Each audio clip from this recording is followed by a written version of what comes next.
Dans notre société, le profit occupe une place de plus en plus prégnante. La montagne n'y échappe pas et connaît une tendance globale à l'équipement et à l'aménagement, amenant des conflits d'usage et de gestion. Alors ces conflits sont souvent entre les pratiquants de diverses disciplines sur les mêmes terrains de jeu.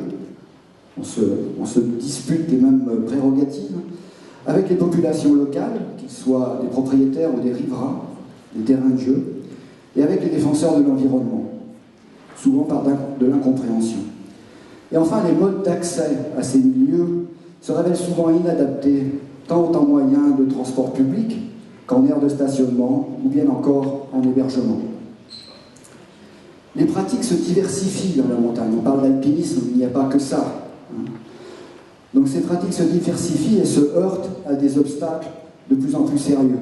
Des obstacles financiers, donc il y avait les prix de matériel, l'encadrement, les hébergements, les assurances, juridiques, avec notamment une réglementation rigide, complexe, décourageante, et forcément souvent inadaptée.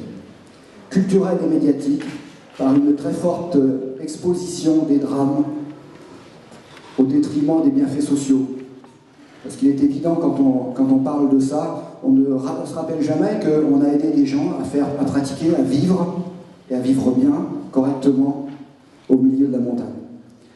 Face à ces situations complexes, les organisations associatives et professionnelles de la montagne sont plus ou moins contraintes dans leurs problématiques immédiates.